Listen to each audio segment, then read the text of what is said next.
Hello everyone, welcome to success with Rai academy. 15 जून 2023 के दैनिक जागरण के राष्ट्रीय संस्करण को आज के इस वीडियो में हम डिस्कस करेंगे। तो चलिए वीडियो को स्टार्ट करते हैं। और सबसे पहली न्यूज़ हम ले रहे हैं, जो चक्रवाती तूफान आने वाला है उसको लेकर यहाँ पर पहली न्यूज़ बनाई गई है, उसको ही देख लेते हैं। विपरजॉय जो अरब सागर का चक्रवात है, उसने पहले तो मानसून का रास्ता रोक दिया है। आपको पता होगा कि ये जो मानसून बढ़ रहा था बंगाल की खाड़ी तक, उसको इस विपरजॉय ने रोक दिया है।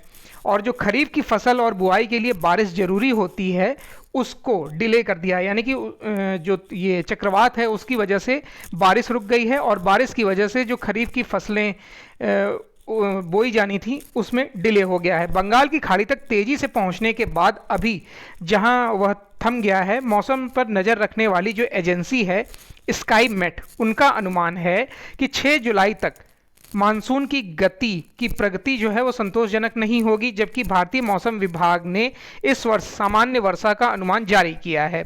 स्काईमेट के जो प्रवक्ता हैं महेश पलावत, उन्होंने एक जानकारी दी है कि इस दौरान जहां भी वर्षा होगी वह स्थानीय स्तर पर हवा अनुकूल होने के चलते होगी, मानसून के चलते नहीं। 7 दिनों के विलंब से चल रहे मानसून की गति सुस्त पड़ने से उत्तर पूर्वी राज्यों को सूखे का सामना करना पड़ भी सकता है। केरल में मानसून के प्रवेश की तय तिथि 1 जून है, लेकिन इस बार यह 8 जून तक पहुंचा है। मौसम विज्ञानियों के अनुसार अरब सागर के दक्षिण हिस्से में जब चक्रवात पनप रहा था तो उसी समय मानसून की भारत में प्रवेश कर रहा था। चक्रवात मजबूत होते ही मानसून उत्तर पूर्व और दक्षिण पश्चिमी तटों से आगे नहीं बढ़ पाया। बंगाल की खाड़ी में अनुकूल स्थितियां नहीं बन पा रही हैं, लिहाजा मानसून के आगे बढ़ने और मजबूत होने के संकेत नहीं हैं। सामान्य तौर पर मानसून जून के मध्य तक महाराष्ट्र, उड़ीसा और मध्य प्रदेश के आगे बढ़ते हुए संपूर्ण बिहार, झारखंड, पूर्वी उत्तर प्रदेश के कुछ हिस्सों तक पहुंच जाता है, किंतु 2-3 दिन पहले बिहार के पूर्णिया और कटिहार तक पहुंचने के बावजूद यह आगे नहीं बढ़ पा रहा है। और इसमें जो जितने भी मौसम विज्ञानी हैं उनका कहना है कि चक्रवात ने मानसूनी हवा में नमी को कम कर दिया है, और इसी कारण मैदानी इलाकों में अभी जहां वर्षा होनी चाहिए थी वहां मौसम साफ है और लू की स्थिति बनी हुई है। चलिए नेक्स्ट न्यूज़ पर आते हैं कि मणिपुर में जो शांति का दौर चल रहा था वो विफल हो गया है, और वहां पर फिर से हिंसा भड़क गई है, जिसमें 11 लोगों की मौत हो गई है और 23 लोग घायल हो गए हैं। देखिए, जो जातीय संघर्ष से प्रभावित मणिपुर के खमेनलोक इलाके में एक गांव में उपद्रवियों के हमले में कम से कम 11 लोग मारे गए हैं और 23 अन्य घायल हो गए हैं। राज्य में 1 महीने से अधिक समय से पहले भड़की जातीय हिंसा में अब तक 120 लोग मारे जा चुके हैं और 350 से ज़्यादा लोग घायल हुए हैं। मंगलवार रात को भी यही हुआ। 1 बजे अत्याधुनिक हथियारों से लैस उपद्रवियों ने खमेनलोक इलाके में कुकियों के एक गांव को घेर कर हमला कर दिया। इस दौरान हुई गोलाबारी में दोनों पक्षों के लोग हताहत हुए और 9 लोग घटनास्थल पर ही मारे गए, जबकि 2 की मौत अस्पताल में इलाज के दौरान हो गई। अधिकारियों का कहना है कि मृतकों की संख्या बढ़ सकती है क्योंकि कई घायलों की स्थिति गंभीर है। इस वारदात से पूर्व उग्रवादियों की भूमिका की जांच की जा रही है। यह क्षेत्र मैती बहुल है, वो इम्फाल ईस्ट जिले और आदिवासी बहुल कंगपोकपी जिले की सीमाओं से लगा हुआ है। नेक्स्ट न्यूज़ पर आते हैं, जो भाजपा के घोषणा पत्र में शामिल था और अब उसको लेकर भाजपा यानी कि केंद्र सरकार बहुत एक्टिव दिखाई दे रही है, वो है समान नागरिक संहिता। और इसकी हलचल तेज हो गई है क्योंकि विधि जो आयोग है और मंत्रालय है, उन्होंने आम जनता से इसका सुझाव मांगा है और बुद्धिजीवी वर्ग से इसका सुझाव मांगा है। उसके लिए 30 दिन निर्धारित किए गए हैं कि इसको लागू करने के संबंध में अगर आपके कोई सुझाव हैं तो आप हमें बता सकते हैं। देखिए, देश के सभी नागरिकों के लिए समान कानून की व्यवस्था करने वाली समान नागरिक संहिता पर हलचल तेज हो गई है। विधि आयोग ने एक बार फिर पब्लिक नोटिस जारी कर आम जनता और मान्यता प्राप्त धार्मिक संगठनों की राय मांगी है। राय भेजने के लिए 30 दिन का समय निर्धारित किया गया है, पर ऐसा लगता है कि जल्द ही विधि आयोग इस विषय पर काम पूरा कर रिपोर्ट दे सकता है। उसके बाद गेंद सरकार के पाले में होगी। समान नागरिक संहिता का मुद्दा भाजपा के घोषणा पत्र में भी शामिल है। मोदी सरकार ने 17 जून 2016 को यह मुद्दा विचार के लिए विधि आयोग को भेजा था और उस पर रिपोर्ट देने को कहा था। पिछले यानी कि 21वें वित्त आयोग ने इस विषय पर 7 अक्टूबर 2016 को प्रश्नावली जारी कर आम जनता से सुझाव भी मांगे थे। उसने 19 मार्च से 27 मार्च और 10 अप्रैल तक को इसे पब्लिक नोटिस जारी किया था और सुझाव मांगे थे। इसके बारे में पब्लिक नोटिस जारी किया गया था। इसके बाद विधि आयोग ने लोगों के विचारों को देखने के बाद 31 अगस्त 2018 को परिवार कानून यानी कि फैमिली लॉ में सुधार पर परामर्श जारी किया था। उसी दिन यानी कि 21वें विधि आयोग के अध्यक्ष जस्टिस BS चौहान का कार्यकाल समाप्त हो गया था। 31 अगस्त 2018 के बाद से इस मुद्दे पर कुछ भी नहीं हुआ था। अब 22वें विधि आयोग, जिसके अध्यक्ष जस्टिस ऋतुराज अवस्थी हैं, ने बुधवार को पब्लिक नोटिस जारी कर एक बार फिर समान नागरिक संहिता पर लोगों की राय मांग ली है। विधि आयोग की वेबसाइट पर जारी पब्लिक नोटिस में कहा गया है कि परिवार कानून पर विधि आयोग द्वारा परामर्श जारी किए 3 साल से ज्यादा का समय बीत चुका है। ऐसे में मामले के महत्व और विभिन्न अदालतों के आदेशों को देखते हुए विधि आयोग का विचार है कि इस मुद्दे पर नए सिरे से विचार होना चाहिए। नेक्स्ट न्यूज पर आते हैं कि अमेरिका की चाह है कि कुछ बड़े रक्षा सौदों को अंतिम रूप दे भारत। अब देखिए, भारत के जो प्रधानमंत्री हैं वो 22 जून को यानी 21 जून को आधिकारिक यात्रा पर जाएंगे। अमेरिका की 4 दिवसीय आधिकारिक यात्रा पर जाएंगे। उसको लेकर अमेरिका भी चाहता है कि कुछ ऐसे इसमें समझौते हों जो मील का पत्थर साबित हों।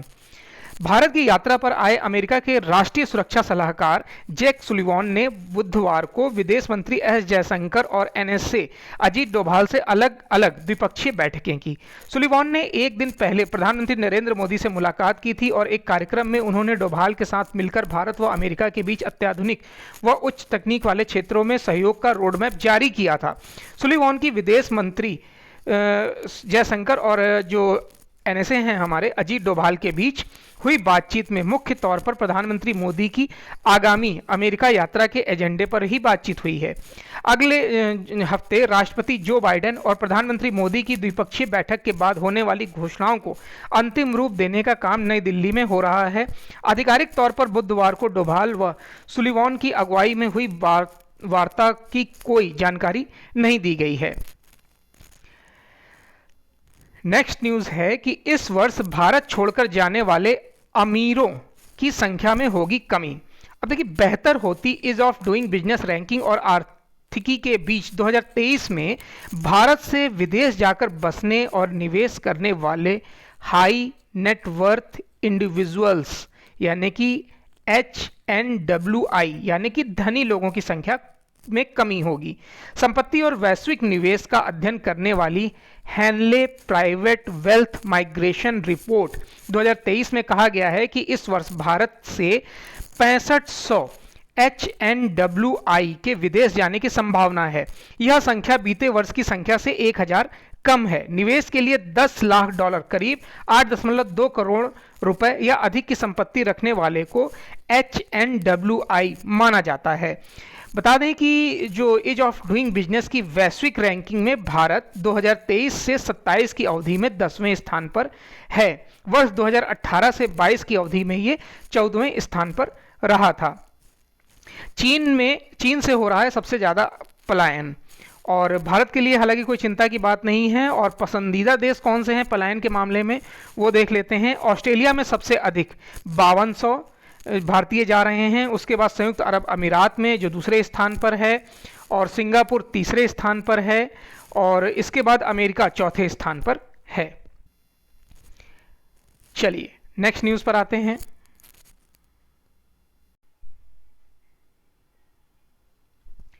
नई राज्यों में नई शिक्षा नीति के अमल की होगी समीक्षा, केंद्र ने बुलाई है इसमें बैठक।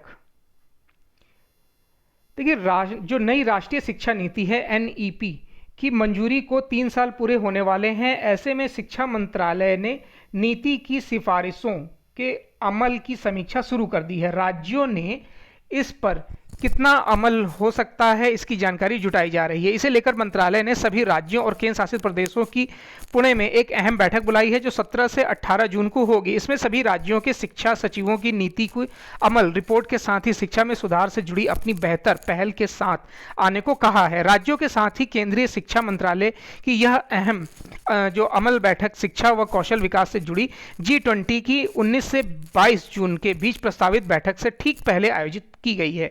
माना जा रहा है कि इनमें राज्यों की शिक्षा से जुड़े बेहतर पहलुओं को दुनिया के सामने रखा जा सकता है। मंत्रालय के मुताबिक इस बैठक में राज्यों से नीति के अमल में अब तक उठाए गए कदमों की जानकारी ली जाएगी। एनईपी के तहत स्कूली शिक्षा के तैयार होने वाले नए पाठ्यक्रम की प्रगति की भी जांच की जाएगी। कई उलझे मामलों पर भी राह दिखाएगा उत्तराखंड का यूसीसी कानून। उत्तराखंड में लागू होने वाला समान नागरिक संहिता यानी कि यूसीसी कई ऐसे विवादित मुद्दों पर भी अन्य राज्यों व केंद्र सरकार को राह दिखाएगा जिस पर चर्चा तो बहुत होती है, लेकिन उन्हें विधि प्रावधानों से बांधा नहीं गया है। इसमें लड़कियों की विवाह की उम्र 18 से 21 वर्ष करने के साथ ही पैतृक संपत्ति में उनके अधिकार तक को शामिल किया गया है। प्रस्तावित यूसीसी में विभिन्न समाजों में बहु विवाह व बच्चों को गोद लेने में आ रही अड़चनें जैसे मामले हैं, समलैंगिक विवाह तथा लिव इन रिलेशनशिप जैसे मुद्दे भी हैं। अंतरिक्ष में देश की ताकत दिखाएगा चंद्रयान 3 मिशन। देश की प्रतिष्ठा में 4 चांद लगाने वाले चंद्रयान मिशन को एक नई ऊंचाई पर पहुंचाने जा रहा है। चंद्रयान 3 जुलाई में लॉन्च किया जाएगा। चंद्रयान 3 जो है वो जुलाई में लॉन्च किया जाएगा। इसे जुलाई के दूसरे पखवाड़े में प्रक्षेपित किए जाने की संभावना है। केंद्रीय विज्ञान एवं प्रौद्योगिकी मंत्री, जिनके पास स्वतंत्र प्रभार है, डॉक्टर जितेंद्र सिंह ने बुधवार को यह जानकारी दी है, यानी कि साझा की है। जितेंद्र सिंह ने बताया कि अगर सब कुछ सही रहा तो भारतीय अंतरिक्ष अनुसंधान संगठन यानी इसरो अपने महत्वाकांक्षी चंद्रयान 3 मिशन को लॉन्च कर देगा। यह मिशन दुनिया को भारत की अंतरिक्ष में बढ़ती शक्ति की नई अनुभूति कराएगा। देश के पास अपने अंतरिक्ष यान को चंद्रमा के दक्षिणी हिस्से तक पहुंचाने के लिए जरूरी तकनीक शामिल है। जितेंद्र सिंह ने बताया कि इस साल की शुरुआत में चंद्रयान 3 ने सभी जरूरी परीक्षण उत्तीर्ण कर लिए हैं। इससे यह स्थापित हो गया है कि चंद्रयान तक पहुंचने की सभी कठिन पर्यावरणीय चुनौतियों को पार करने का सामर्थ्य और क्षमता हासिल हो चुकी है। नेक्स्ट न्यूज़ पर आते हैं। जनजातीय लोगों का जीवन स्तर, शिक्षा, स्वास्थ्य हुआ है बेहतर।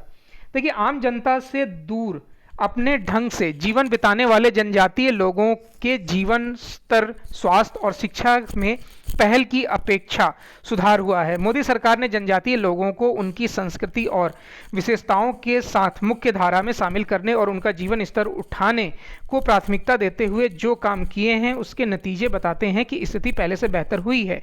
शिक्षा देखें तो अपर प्राइमरी से लेकर उच्च शिक्षा तक में आदिवासी बच्चों का एनरोलमेंट बढ़ा है। स्वास्थ्य सुविधाओं में आयुष्मान भारत प्रधानमंत्री जन आरोग्य योजना में करीब 91.93 लाख आयुष्मान कार्ड के लाभार्थी जनजातीय वर्ग के हैं। 68.10 लाख जनजातीय लोग प्रधानमंत्री आवास योजना ग्रामीण के तहत आवास के लिए पंजीकृत हैं, जिसमें अभी तक योजना के तहत 62.66 लाख आवास मंजूर हो चुके हैं।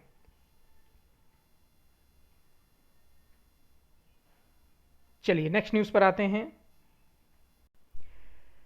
नेक्स्ट न्यूज़ है कि नितिन अग्रवाल बने बीएसएफ के नए महानिदेशक। वरिष्ठ भारतीय पुलिस सेवा अधिकारी यानी कि आईपीएस नितिन अग्रवाल ने बुधवार को सीमा सुरक्षा बल यानी बीएसएफ के नए महानिदेशक के रूप में पदभार ग्रहण कर लिया है। अग्रवाल वर्ष 2015 में विशिष्ट सेवा के लिए राष्ट्रपति पुलिस पदक से सम्मानित किए गए हैं। उन्होंने सीआरपीएफ के महानिदेशक सुजॉय लॉल थाउसेन से कार्यभार लिया है, जो दिसंबर 2022 में पंकज कुमार सिंह की सेवानिवृत्ति के बाद पिछले 5 महीनों में बीएसएफ का अतिरिक्त प्रभार संभाल रहे थे। नेक्स्ट न्यूज़ है कि lieutenant general Rajiv Ghai Chinar corps के नए commander. Lieutenant general Rajiv Ghai ने बुधवार को सेना की 15 कोर यानी कि चिनार कोर के कमान संभाल ली है। उत्तरी कमान की यह कोर कश्मीर की सुरक्षा की जिम्मेदारी संभालती है। उन्होंने यह कमान श्रीनगर के बादामी बाग में लेफ्टिनेंट जनरल अमरदीप सिंह औजला से हाथ में ली है। चिनार कोर की कमान सौंपने के बाद लेफ्टिनेंट जनरल अमरदीप सिंह औजला ने चिनार कोर मेमोरियल में बलिदानियों को श्रद्धांजलि अर्पित की। इसके बाद वह दिल्ली में सेना के मास्टर जनरल स्टेटनेंस के अहम पद को संभालने के लिए रवाना हो गए हैं। लेफ्टिनेंट जनरल राजीव घई ने भी बलिदानियों को श्रद्धांजलि दी। उन्होंने चिनार कोर के सैनिकों को संबोधित करते हुए उम्मीद जताई कि वे कश्मीर में शांति एवं स्थिरता कायम रखने के अपने प्रयासों को जारी रखेंगे। उन्होंने जोर दिया कि लोगों के साथ बेहतर समन्वय बनाकर शांति एवं विकास को बढ़ावा दें। लेफ्टिनेंट जनरल राजीव घई राष्ट्रीय रक्षा एकेडमी से शिक्षा पूरी करने के बाद दिसंबर 1989 में सेना की कुमाऊं रेजिमेंट में युवा अधिकारी के रूप में शामिल हुए थे। रेलवे का 50 मेगावाट क्षमता का सोलर प्लांट उत्पादन के लिए तैयार। हरित ऊर्जा को बढ़ावा देने के लिए भारतीय रेलवे ने रायपुर रेल मंडल के BHY चरोदा में 50 मेगावाट क्षमता वाले सोलर प्लांट का निर्माण पूरा कर लिया है। यह रेलवे का दूसरा सोलर प्लांट है। मध्य प्रदेश के बीना में 1.7 मेगावाट का एक प्लांट पूर्व से कार्यरत है। चरोदा स्थित सोलर प्लांट 200 एकड़ में विस्तारित है। यहाँ 1,54,500 सोलर पैनल बनाए गए हैं। प्लांट में बिजली उत्पादन का 2 चरणों में ट्रायल किया गया है। पहले चरण में मई में ट्रायल के दौरान कुछ तकनीकी खामियां सामने आई थी। जून के प्रथम सप्ताह में किए गए दूसरे ट्रायल में खामियों को दूर कर लिया गया है। चलिए अब बिजनेस पेज में सबसे इंपॉर्टेंट न्यूज़ है कि 1 जुलाई से ही लागू होंगे फुटवियर के नए मानक। अब देखिए, वाणिज्य व उद्योग मंत्री पीयूष गोयल ने बुधवार को साफ कर दिया कि फुटवियर को लेकर भारतीय मानक ब्यूरो की तरफ से जारी गुणवत्ता नियम 1 जुलाई से लागू होंगे। सालाना 50 करोड़ से अधिक टर्नओवर वाले फुटवियर निर्माताओं के लिए यह नियम लागू हो जाएगा 1 जुलाई से। सालाना 50 करोड़ से कम और 5 करोड़ से ज़्यादा यानी 5 करोड़ से 50 करोड़ तक के निर्माताओं के लिए 1 जनवरी 2024 से ये नियम लागू होगा और 5 करोड़ से कम टर्नओवर वाले निर्माताओं के लिए ये अगले साल जुलाई में, यानी उनके पास अभी 1 साल का समय है, उन्हें ये लागू करना होगा। नए नियम लागू होने के बाद फुटवियर निर्माताओं की लागत में 10% तक की बढ़ोतरी होगी। इसमें जो प्रमुख फुटवियर निर्माताओं के साथ लंबी बैठक के बाद ये घोषणा की गई है। घोषित फुटवियर गुणवत्ता नियम में सालाना 50 करोड़ से कम टर्नओवर वाले निर्माताओं को नियम पालन करने में छूट दी गई थी। फुटवियर निर्माता कुछ और महीने की मांग कर रहे थे। बैठक के बाद गोयल ने बताया कि अब माइक्रो व स्मॉल फुटवियर निर्माताओं को भी गुणवत्ता नियम का पालन करना होगा, लेकिन उन्होंने इसकी तैयारी के लिए समय दिया गया है। उद्योग जगत के मुताबिक देश में फुटवियर का जो कारोबार है वो 80,000 करोड़ रुपए का है। फुटवियर निर्माताओं के मुताबिक गुणवत्ता का नियम पालन करने के लिए अब एक स्पोर्ट्स जूते को 60 टेस्ट से गुजरना होगा, जिसकी लागत आएगी 150 रुपये। अब जाहिर सी बात है वो 150 रुपये जो हैं वो हमको और आपको पे करना होगा, क्योंकि जो फुटवियर निर्माता कंपनियां हैं वो इसे अपने ऊपर वहन नहीं करेंगी। चलिए नेक्स्ट है कि शक्तिकांत दास को governor of the year award दिया गया है। आरबीआई गवर्नर जो शक्तिकांत दास हैं उन्हें लंदन में सेंट्रल बैंकिंग अवार्ड्स 2023 के तहत गवर्नर ऑफ द ईयर का अवार्ड दिया गया है। और central bank of the year किसे दिया गया है? वो दिया गया है नेशनल बैंक ऑफ यूक्रेन को दिया गया है। शक्तिकांत दास को कोरोना महामारी, रूस यूक्रेन युद्ध और महंगाई के खिलाफ लड़ाई में उनकी भूमिका के लिए गवर्नर ऑफ द ईयर का अवार्ड दिया गया है। भारत उन शीर्ष देशों में शामिल है जिनमें महंगाई नियंत्रण में है और विकास का परिदृश्य उज्जवल बना हुआ है। आरबीआई गवर्नर शक्तिकांत दास इस समय लंदन में हैं। सेंट्रल बैंकिंग लंदन की बैठक के उद्घाटन सत्र को भी उन्होंने संबोधित किया। आपको पता होना चाहिए कि जो हमारे गवर्नर हैं डॉक्टर शक्तिकांत दास, वो 12 दिसंबर 2018 को आरबीआई के गवर्नर बने थे उर्जित पटेल के स्थान पर। आरबीआई गवर्नर ये 25वें क्रम के हैं और ये 15वें वित्त आयोग के सदस्य भी रह चुके हैं। G20 में भारत की तरफ से शेरपा भी रह चुके हैं। वे राजस्व और आर्थिक मामलों के विभाग के सचिव भी रह चुके हैं, यानी कि इन्होंने कई महत्वपूर्ण पदों पर कार्य किया हुआ है। अब आते हैं हम नेक्स्ट न्यूज़ पर। नेक्स्ट न्यूज़ है,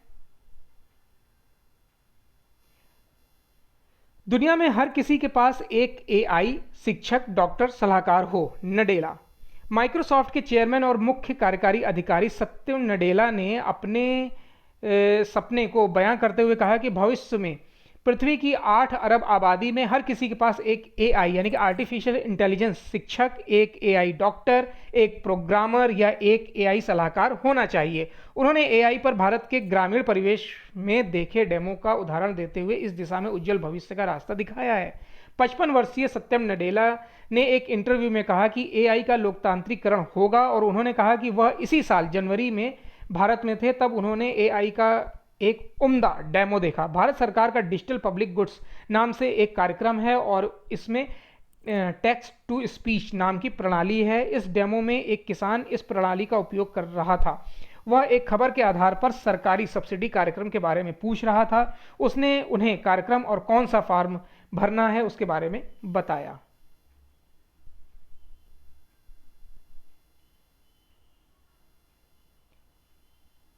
चलिए, तो ये आज का यानी कि 15 जून 2023 का दैनिक जागरण का राष्ट्रीय संस्करण था। आई होप आपको वीडियो अच्छा लगा होगा। अगर वीडियो अच्छा लगा हो तो लाइक और शेयर कर दीजिएगा। वीडियो देखने के लिए धन्यवाद।